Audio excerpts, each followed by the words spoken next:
جو حدیث کہتی ہے کہ ہر صدی میں ایک مجدد آئے گا، تو جیسے حضرت مسیح موعود آئے تھے تو اب کوئی مجدد آ سکتا ہے یا فیوچر میں کسی نے آنا ہے؟ تو اللہ تعالیٰ کے راستے بند کر سکتی ہو؟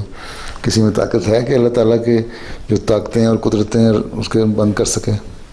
نہیں ہے نا. اس لیے اللہ تعالیٰ ہر صدی میں آتا ہے. لیکن مسئلہ یہ ہے کہ جب آن وسلم نے فرمایا تھا نا کہ ایک زمانہ پھر جب اندھیرے زمانوں کے بعد، اور کل میں نے حدیث بھی پڑھی تھی، پھر جو روشن زمانہ آئے گا حضرت مسیح علیہ السلام کا ظہور ہوگا، اس کے بعد پھر خلافت علی منہاج نبوت ہوگی. جو خلافت ہوگی وہ نبوت کی طرز پہ چل رہی ہوگی، اس کے کام کو آگے بڑھانے والی ہوگی. اس لیے اگر اللہ تعالیٰ نے کچھ ضرورت محسوس ہوئی کہ مجدد بنانا ہے، یا ہو سکتا ہے پہلوں میں سے کسی کو کہا ہو، تو اس خلیفہ کو کہہ دے گا تم مجدد بھی ہو.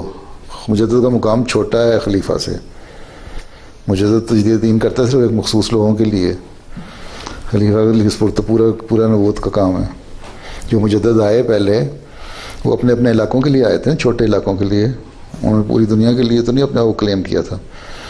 تو خاتم الخلفاء اور آخری مجدد، سب سے بڑے مجدد، خاتم المجددین بھی کہہ سکتے ہیں، وہ حضرت مسیح علیہ السلام تھے جو آن وسلم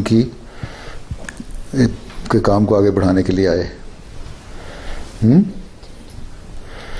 مجددین بھی ایک طرح کے خلفاء تھے جو اپنے محدود طبقے میں تھے، لیکن پورے وسیع علاقے میں نہیں تھے دنیا میں.